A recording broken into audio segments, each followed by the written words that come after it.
하나님께서는 하나님의 종들을 통하여 말씀을 기록해 놓으시고 시대를 분변하게 하십니다.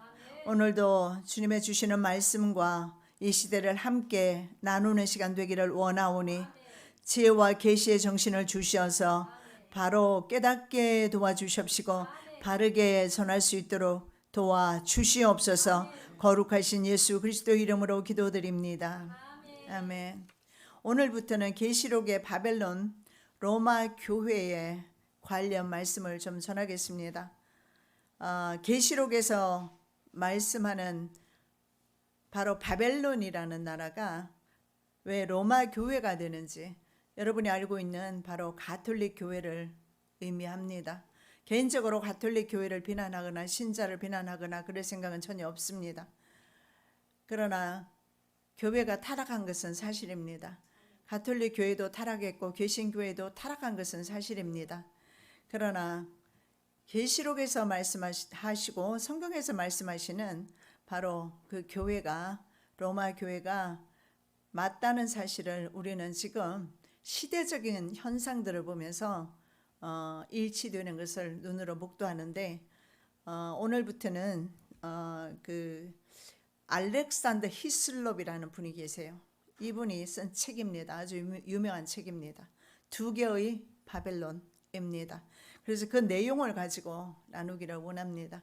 그래서 제 개인적인 견해라기보다 전 세계적으로 인정하는 그 책을 여러분에게 소개해 드림으로써 그동안 제가 전했던 말씀과 얼마나 많이 일치하는지 아마 보시게 될 겁니다. 자, 림로드와 그 아내에 대한 숭배가 교회 숭배의 정체라고 주장합니다. 이분은 림로드는 바로 우리 성경에는 리무루스로 기록되어 있어요.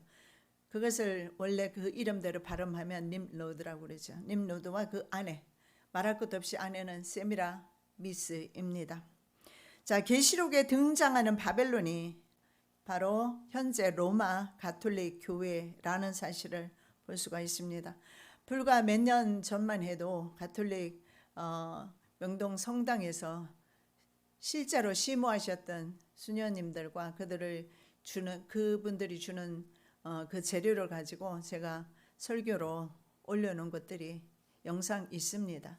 그분들이 많이 가톨릭에 대한 저의 이해를 많이 높여 주셨고요. 그리고 이 책을 보면서 또한 우리가 많은 눈이 열리게 될 것입니다. 이것은 한 교회를 비난하는 것이 아니라 우리 자신의 모습, 우리도 또한 교회이지 않습니까? 교회가 어떠해야 하며 세상의 빛과 진리의 소금을 감당하지 못하고 세상과 타협하는 모습을 보게 됩니다. 그래서 계시록의 바벨론은 우리가 생각할 때는 국가라 생각하지만 국가 아닙니다. 교회를 의미합니다. 자, 가톨릭의 종교 의식과 축일, 교리, 사제 제도 등 거의 대부분이 바로 옛 바벨론 신비 종교로부터 유래되었다라고 말하고 있습니다. 특히 교리의 대부분은 바로 이교 사상에 근거하고 있고 로마 가톨릭의 모든 실행은 이방 종교로부터 왔습니다. 가톨릭 체계 자체가 사탄적이라고 히슬롭은 그렇게 기록하고 있습니다. 개신교의 절기와 교리도 로마 교회의 영향을 많이 받은 것을 우리는 알고 있습니다. 자, 그들의 배교는 아주 오래 전부터 조금씩 진행되어 왔습니다. 개신교회를 무너뜨리기 위한 목적으로 조직된 신부들, 군대 조직, 지난번에 우리 살펴봤습니다. 예수회입니다. 개신교회를 무너뜨리기 위해서 그 목적이 그렇게 세워졌던 신부들 조직이죠. 군대 조직으로 볼 수 있습니다. 예수회는 그리스도와 인간 사이 중보자는 단 한 명, 마리아라는 여자 중보자밖에 없다 이렇게 가르치는데 이 마리아라는 여자가 근본적으로 기원을 쫓아 올라가면 세미라미스에 있다라는 걸 알게 됩니다. 자, 로마 가톨릭 교회와 옛 바벨론 종교는 둘 다 신비의 성격을 가지고 있습니다. 사도 요한은 그래서 불법의 신비라고 말씀합니다. 데살로니가 후서 2장 7절에서 The Mystery of Iniquity, 바로 불법, 악의 신비다. 바로 악의 근본이 바로 교회라고 그렇게 말씀하고 있습니다. 그리고 사도 요한은 그 신비를 큰 바벨론이다 이렇게 말씀하고 있습니다. 계시록 17장 5절입니다. 신비라 큰 바벨론이라. 그래서 진짜 신비가 뭐냐? 바벨론이다. 그리고 그 바벨론은 바로 교회를 가리킨다는 사실을 보게 됩니다. 자, 아브라함을 불러내신 이유가 갈대아 지역의 우상 숭배 때문이었습니다. 우상 제도의 출처가 근원이 어디냐 하면 고대 바벨에 세워진 바로 고대 제국 바벨론입니다. 그래서 창세기 11장에서 이미 바벨탑 사건이 나오는 것입니다. 그리고 바벨론을 세운 사람들을 갈대아인이라고 성경에 그렇게 나와 있어요. 갈대아인들입니다. 이들로부터 이집트와 그리스에 바로 이 신비가 전해지기 시작합니다. 그러면서 그리스에 가면서 그리스의 토착 종교가 있습니다. 그 토착 종교와 결합되면서 특징화되기 시작합니다. 그래서 그리스 종교는 유명해요. 그래서 그리스에서 전 세계로 바로 종교적 도덕적 사상의 근거가 바로 그리스입니다. 여러분 그리스 한번 가보시면 온 천지에 전부 이런 신들의 이름이 기록되어 있고 그런 조각들이라든가 아니면 그런 건축물들이 그대로 남아있는 것을 봅니다. 굉장히 많습니다. 그래서 이런 것들이 그리스에 가면서 그리스에서 나름대로 특징화되는 것입니다. 자, 칼디아는요 림로드가 건설한 바벨탑 원형인 지구라트라고 합니다. 그 지구라트가 있는 곳이 바로 갈대아 지역입니다. 여기에 우르 출신 아브라함의 아비 데라는 바벨론 신비 종교 우상을 만들었던 사람이에요. 그래서 이것을 만들어서 팔았는데 아브라함이 우상들을 다 때려부신 유명한 일화가 있습니다. 아버지가 외출했을 때 아브라함은 굉장히 못마땅했던 것 같습니다. 우상들을 전부 다 때려부시고 그리고 가장 큰 우상에게 몽둥이 하나 들려놨습니다. 그리고 그 밑에 음식 한 접시 갖다 놨어요.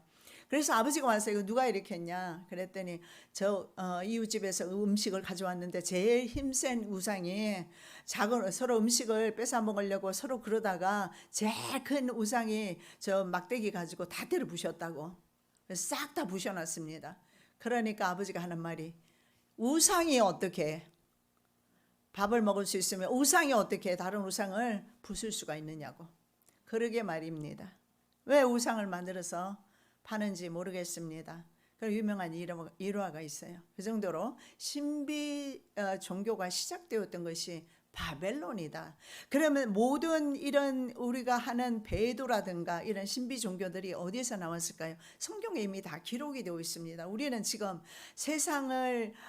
지금의 세상을 우리가 지금 이해하기를 원하지만 실제로는 성경에 다 기록되어 있는 것을 세상과 우리는 하나님이 우리에게 지혜를 주셔서 함께 접목시켜서 보고 있는 것입니다. 이것이 바로 지혜 있는 자는 그 숫자를 헤아릴 수 있다고 그랬습니다. 바로 666이다. 요한 사도는 그렇게 말했습니다. 자, 이스라엘이 바벨론에 망한 이유가 참 아이러니하죠. 바로 바벨론 여왕 세미라미스를 숭배했기 때문인 것을 알 수가 있습니다. 왜냐하면 아까 제가 말씀드린 대로 바벨론 종교가 어디로 갑니까? 이집트와 그리스로 갑니다. 그래서 그 이집트에서 400년 살면서 이스라엘 백성들이 했던 것은 이런 우상들과 이 신비 종교에 접해 있었습니다. 그래서 그들은 이 신비 종교를 버리지를 못했습니다. 그래서 결국은 이스라엘 땅에서 가나안 족속 원래 아모리인들처럼 그 땅에서 쫓겨나게 되는데 쫓겨나는 이유가 바로 신비 종교를 신뢰했기 때문입니다. 예레미야 44장 17절에 말씀해 보면 이스라엘 백성이 예루살렘 거리에서 하늘 여왕을 섬겼다. 하늘 여왕께 분향하고 전제를 드렸다. 이렇게 나와요. 하늘 왕후로 나와 있습니다. 하늘 여왕. 이 하늘 여왕이 바로 세미라미스입니다.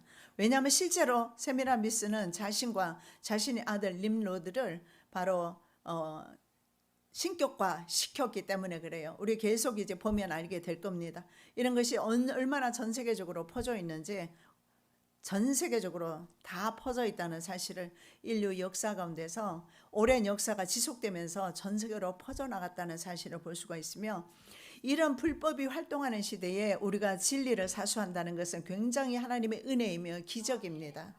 하나님의 절대적인 보호와 사랑이 아니면 여러분은 이걸 분별하지 못하며, 특히 지금 하나님을 아바 아버지라 부르며 하나님의 자녀로서 지금 하나님을 사랑하고 섬기지 않습니까? 이건 정말 하나님의 놀라운 은혜입니다.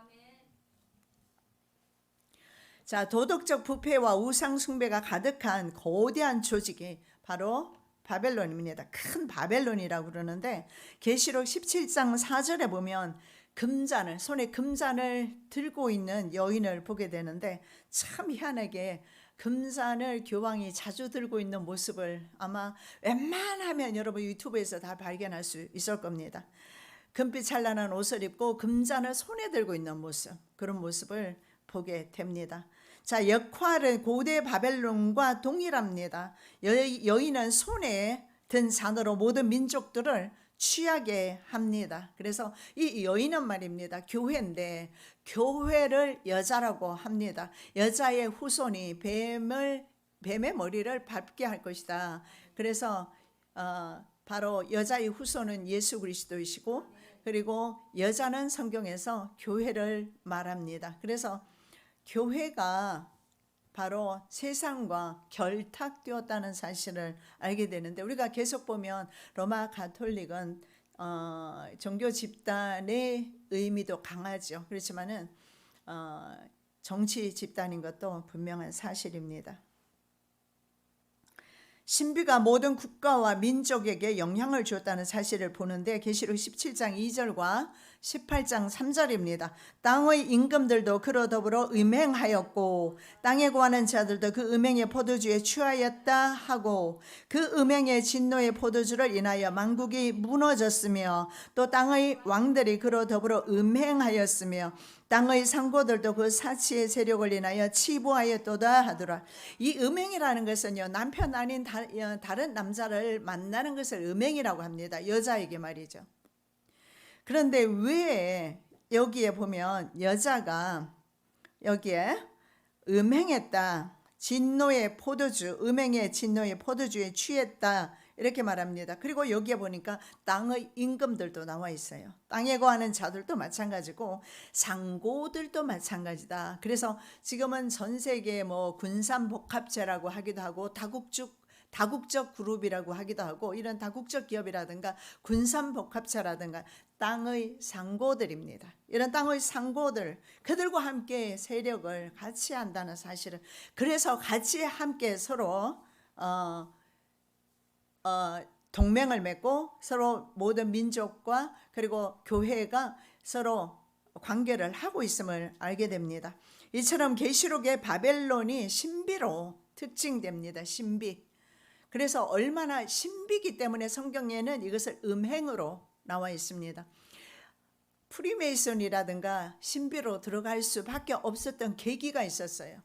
그들이 핍박을 받기 시작하면서 이제는 숨기 시작하는 겁니다. 그래서 프리메이슨이나 일루미나티, 이런 신비 조직이라고 하지 않습니까?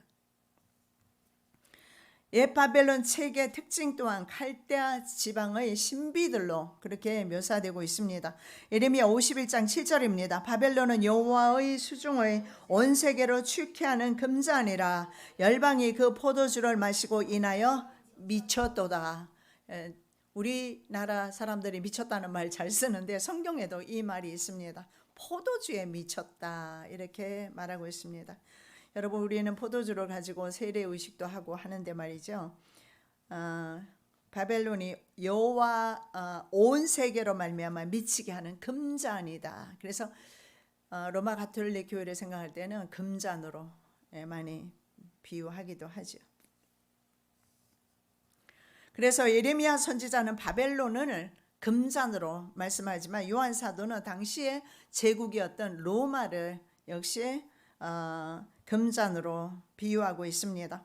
자, 다니엘은 어떻게 볼까요? 사자 바벨론 제국입니다. 사자, 다니엘서 7장에 보면 사자 바벨론으로부터 시작해서 곰, 그리고 표범, 일곱 머리 열불 짐승으로 그렇게 나가죠. 그리고 2장에 보면 금신상으로 그 제국들이 하나로 되어 있는 걸 보게 되는데, 세상 제국과 교회가 일치한다, 하나 되었다. 개신교회는 그런 축에도 들지도 못해요. 개신교회는 전부 각계 전투하고 있어요. 그래서 연합된 조직체가 아닙니다. 가톨릭은 전 세계에 정말 바티칸 시국 자체는 굉장히 작아요. 우리나라에 경복궁이 있죠. 저는 가보지 않아서 몰라요. 여러분은 가보셨는지 모르겠지만 그 사이즈의 1.3배입니다. 1.3배. 그러니까 거의 뭐 경복궁 수준의 사이즈밖에 안 되는 작은. 그러니까 우리 서울 특별시보다 작고 아주 사이즈가 작은 바로 바티칸 시국이라고 합니다. 시국이라는 의미는 시리 스테이트입니다. 도시인데 유엔에서는 국가로 인정을 해요. 이런 나라는 교회 바로 바티칸 시국밖에 없습니다. 그리고 바티칸 시는 교회 아닙니까? 근데 교회가 국가라는 이름을 받은 그런 종교는 어느 군데도 없어요. 로마 가톨릭 외에는. 그러면 그 시국 안에 몇 명 정도 살고 있을까요? 바티칸 시리는요, 바티칸 시리 스테이트는 1000명 정도밖에 시민이 없어요. 이 1000명 정도의 시민이 여러분 전 세계에 대사를 파견합니다. 전 세계에 대사를 파견하고 우리나라에는 주한 대한민국 교황대사 이렇게 해서 우리나라에는 파견이 되어 있어요. 그래서 지금 성경에서 말씀하는 교회가 종교 집단이 아닌 정치 집단으로 전락했다는 사실을 보여주고 있습니다. 자, 다니엘은 사자 바벨론부터 마지막 제국의 7머리 10뿔 짐승 로마에 이르기까지 그 제국을 하나의 특징, 한 신상으로 그렇게 표현을 했습니다. 2장에 보면 자, 그런데 7머리 계시록 17장 9절에 보니까 7머리는 여자가 앉은 7산이요. 7머리는 다시 봅니다. 7머리는 여자가 앉은 7산이요. 다시 말합니다. 7머리는 세상 제국을 가리켜요. 근데 여자 교회를 가리켜요. 세상 제국 위에 교회가 앉아 있는데 그 곧 이름이 7산이다 이렇게 말해요. 가보시면 바티칸 시국 안에 넓은 광장이 있어요. 거기에 보면은 바로 오벨리스크 이것은요 바로 이집트에 있는 오벨리스크, 바로 세미라미스라든가 이런 신비 종교의 상징이죠. 오벨리스크가 서 있습니다. 서 있고, 그리고 바티칸을 포함해서 그 지역을 7산이라고 현재까지도 불려지고 있어요. 그리고 바티칸은 7 언덕 위에 있다라는 표현도 씁니다. 자, 이렇게 바티칸 시국 자체가 그 이름이 한 국가로서 유엔에 등재되어 있고 인정을 받고 있다. 근데 교회가 그런 국가로서 역할을 하는 곳은 가톨릭 교회밖에 없다. 그래서 이분의 말씀은 전적으로 설득력이 있다는 사실을 보게 됩니다. 자, 칼데아 신비들의 시작은요, 바로 성적 욕망과 전형적인 그 정욕의 전형적인 그 성적인 욕망을 가리킬 때 사용되는 사람이 있어요. 그 사람이 바로 세미라미스입니다. 여러분, 이 세미라미스는요, 이방 종교, 신비 종교에서 만들어낸 어떤 그 신비한 사람 아닙니다. 이 사람은 누구냐면 구스의 아내예요. 노아의 후손이란 말입니다. 구스의 아내로서 아내이면서 아들이 있는데, 아들을 낳았는데 그 아들이 바로 님로드입니다. 성경에는 니므롯으로 나와 있죠. 니므롯과 아들이, 남편이 죽고 아들과 결혼을 해요. 그래서 신비 종교는 아들이자 남편이자 얼마나 불결하고 더러운 종교입니까? 그렇습니다. 그런데 전 세계가 이 신비 종교에 심취해 있다, 이렇게 보셔도 될 것 같습니다. 그래서 림노드와 세미라미스 어머니가 결합해서 낳은 아들이 우리가 알고 있는 대로 성경에 나오는 에스겔에 나오죠. 8장에 담무스입니다. 담무스. 이스라엘 백성들이 nimrod와 그 아들 담무스를 숭배합니다. 담무스를 위해서 이제 애곡하는 그런 장면이 나와 있는데, 고전 작가들을 보면은요, 이 담무스를 어떻게 표현하냐면 바쿠스라고 그래요. 바쿠스. 많이 들어보셨을 거예요. 왜냐하면 게임이라든가 앞으로 뭐 차 이름이라든가 여기에 보면 신들 이름이 앞으로 많이 나올 겁니다. 여러분 들어보시면 그럼 이해가 될 건데, 아들 담무스를 애도받는 자, 바쿠스라는 말은 애도받는 사람이다. 그래서 담무스를 위해서 애곡하는 것이 에스겔 8장에 이스라엘 여인들이 모여서 담무스를 위해서 애곡해요. 그래서 우리 부활 신앙이 벌써 이미 고대 바벨론에도 있었다는 사실을 보게 됩니다. 우리는 물론 예수님을 부활하신 부활한 날을 기념하지만, 그들은 바로 nimrod이 죽어서 셈에 의해서 갈기갈기 찢겨서 죽게 됩니다. 왜냐하면 바로 하나님을 대적했던 사람이기 때문에. 그래서 셈에 의해서 찢겨 죽었을 때 세미라미스는 남편을 신격화시켜서 그 남편이 태양신이 되었고, 그리고 그 남편이 다시 이제 태어났는데 그 아들이 바로 담무스로 태어났다는 거예요. 그래서 담무스 신앙, 니므롯 신앙, 세미라미스는 같이 간다, 이렇게 보시면 될 겁니다. 자, 8장 14절, 에스겔 8장 14절입니다. 그가 또 나를 데리고 여호와의 전으로 들어가는 북문에 이르시기로 보니 거기 여인들이 앉아 담무스를 위하여 애곡하더라. 이제 이해가 됩니까? 담무스가 셈에 의해서 처참하게 죽임을 당합니다.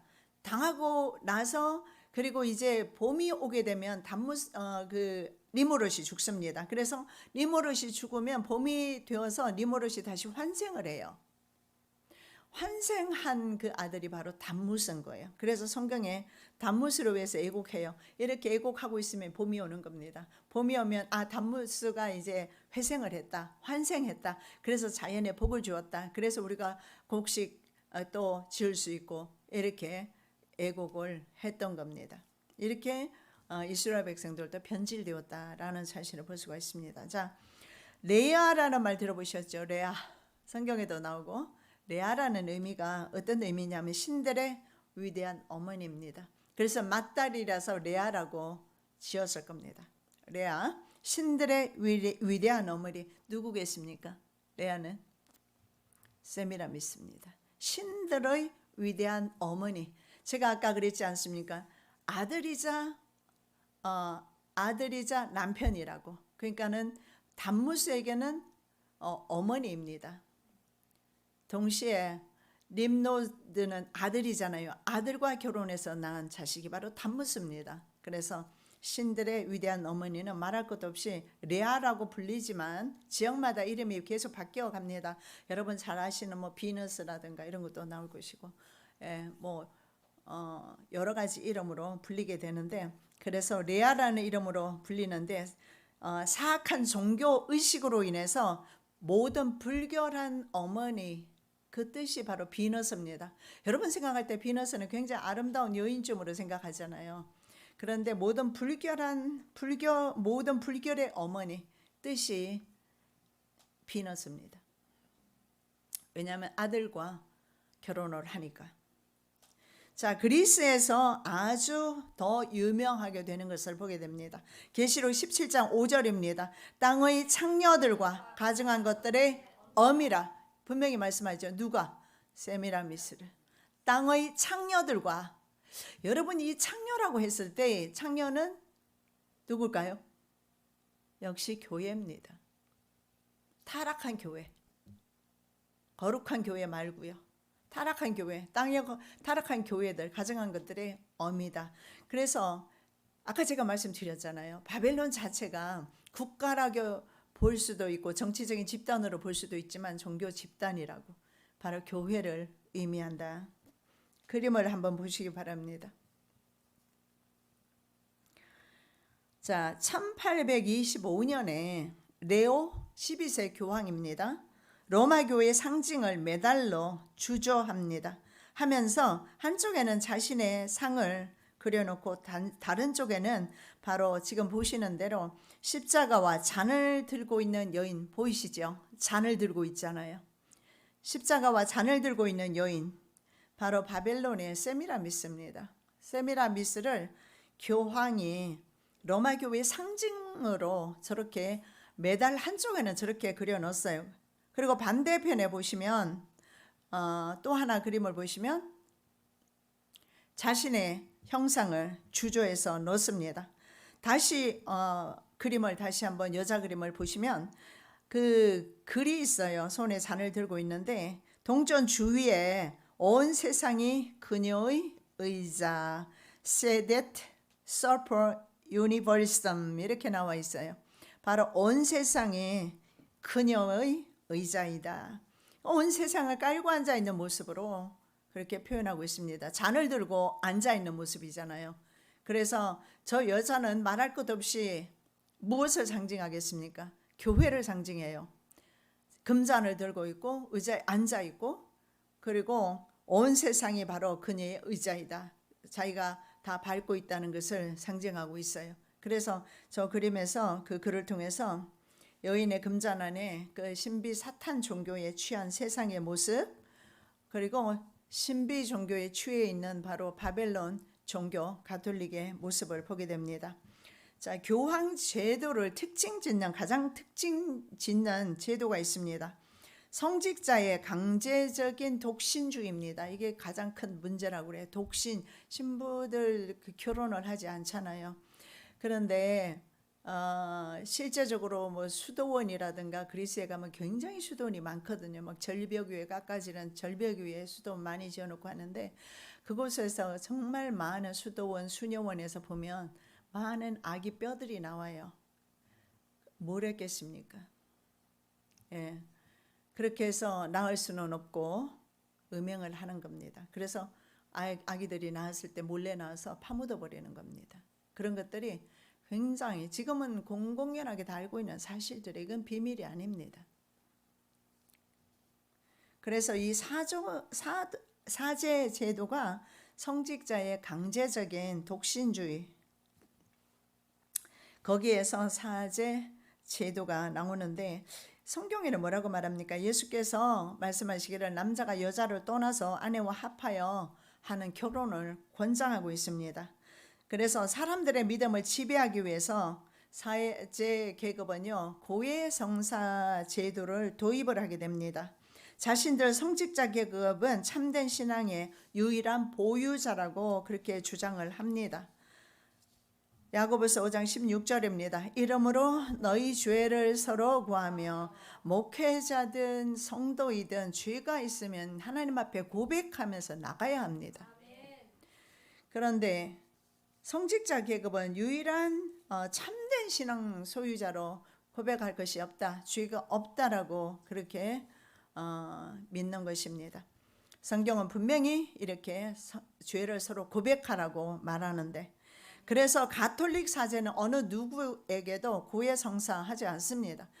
가톨릭에서 고해성사를 하는 이유는 고해성사를 함으로써 죄를 사면을 받습니다. 그런데 신부는 하지 않는 이유는 신부는 흠이 없다라고 보기 때문에, 무흠으로 한 사람으로 보기 때문에 고해성사를 하지 않습니다. 그리고 일반 믿음의 사람들에게 고해성사를 받게 됩니다. 그런데 이 고해성사가 어디에서 왔느냐? 바로 바벨론 신비 종교 제사장들이 자신들의 절대 권력 행사를 위해서 이것을 시행해 왔다고 합니다. 동일한 제도인 것을 보게 됩니다. 자, 고해성사가 없으면 가톨릭에서는 빵과 포도주 형태 안에 살아계신 예수 그리스도가 실체적으로 현존하는 것을 믿고 행하는 우리 교회로 말하면 성찬식인데 그것을 바로 성체성사라고 합니다. 그래서 빵과 포도주 안에 예수님의 살과 피가 실제로 현존한다, 이렇게 그들은 믿습니다. 그래서 빵을 먹고 포도주를 마시게 돼요. 그래서 성체성사에 고해성사 안 하는 사람은 참여할 수가 없어요. 그러면 예수님의 살과 피를 마실 수 없고 먹을 수 없기 때문에 그러면 상관이 없다. 그래서 모든 사람은 고해 성사를 해야 되고, 그리고 고해 성사를 하고 성체 성사에도 참여할 수 있습니다. 자, 고해 신부는 남에게 절대 밝힐 수 없는 신자들의 비밀을 다 알게 됩니다. 약점들을 알고 있어요. 그래서 고해 성사를 하게 되면은 그때부터 사제들에게 굴욕적으로 복종하는 길만 남아 있다. 라는 겁니다. 로마서 1장 18절에 불의로 진리를 막는 사람들이다 라고 말씀하고 있습니다. 로마 교회 사제들의 활약으로 복음이 가려지기 시작합니다. 예수님 이후에 가장 먼저 시작된 교회 시대가 가톨릭 교회 시대잖아요. 그리고 가톨릭 교회가 이렇게 사제 제도 같은 것으로 인해서 썩어져 가니까 바로 마르틴 루터나 칼빈이 종교 개혁을 하게 됩니다. 그리고 프로테스탄트, 바로 그들의 종교에 대항하는 종교, 기독교, 개신교가 나오게 되는데, 중세 암흑 시대에 들어가면서 마녀 사냥이란 걸 하게 되는데 주로 예수회에서 실시합니다. 바로 이 마녀 사냥은 개신교회 성도들을 잡아 죽이는 일들을 합리화해서 마녀 사냥이라고 했습니다. 그리고 그들에게 신자들에게는 성경책을 못 읽게 만들었습니다. 그래서 성경이 오랫동안 봉인된 지 한 1000년간 성경이 봉인돼 버립니다. 이미 성경은 그 전에 기록된 것들이지만 마태, 마가 이렇게 제자들이 기록해 놨지 않습니까? 근데 이것이 바로 신부들의 전유물이 되어버리고 1000년 동안은 성도들은 성경 말씀을 전혀 접할 수가 없게 됩니다. 그래서 내가 돈을 갖다 면죄부라는 그 함 속에 돈을 집어넣을 때 땡그랑 소리가 나면 나는 죄를 용서받았다. 그게 바로 면죄부입니다. 그리고 고해 성사를 하면서 죄를 용서받았다. 그럼 저도 해도 되겠잖아요. 그런데 제가 여러분의 죄를 용서할 수 없고 여러분도 제 죄를 용서할 수 없어요. 오직 예수 그리스도의 속죄 외에는 어떤 누구도 우리는 서로 용서할 수는 없어요. 오직 이것은 하나님만이 하시는 부분인데 교회가 하나님의 자리에서 그 일을 했다라는 겁니다. 이것을 반박하고 나타난 사람이 바로 마르틴 루터 1517년에 그 유명한 종교 반박문이라는 95개죠. 그것을 붙이면서 그리고 개혁이 시작이 되었던 겁니다. 그러나 참 수많은 세월이 흐르면서 개신교회도 여전히 썩어들어가는 모습을 보면서 우리가 참 썩지 아니하고 신앙생활을 할 수 있다는 것은 정말 크나큰 하나님의 은혜입니다.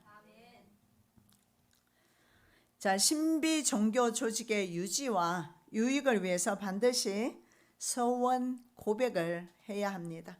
그리고 회원으로, 신비 종교에서는 회원으로 가입을 해요. 모든 신비 종교가 회원 서약식이 있어요. 안 하면 안 돼요. 그런데 이 회원 서약을 할 때 신비 종교 회원이 되려면 포도주, 꿀, 물, 밀가루, 심지어는 마약이나 뭐 이런 것도 아마 사용할 것 같습니다. 그래서 신비로운 음료를 마셔야 된다. 어쩌면 우리가 세례식에서 하는 그 음료를 상징하기도 하겠지만, 그런데 보통은 이 신비 음료가 중독성이 있어요. 마약처럼 중독성이 있게 그렇게 제조를 합니다.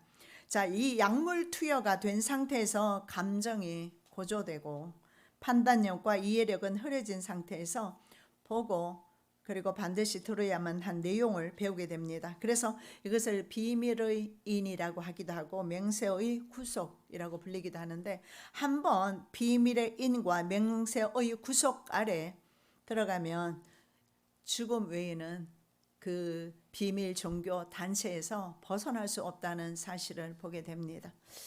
그래서 오늘은 우리가 여기까지 하겠는데요. 그래서 이런 신비 종교 가운데서 우리 교회를 보존하신 하나님께 영광 감사 돌립니다. 살아계신 아버지 하나님 참으로 감사드립니다.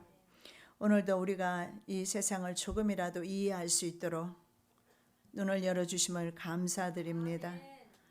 더 많은 것을 깊이 깨닫게 도와주시고 그 구원의 은총을 찬양하며 감사함으로 살아가게 하여 주시옵시고, 우리가 이것을 서로 상고하는 이유는 세상에 대해서 저항력을 키우기 위해서입니다.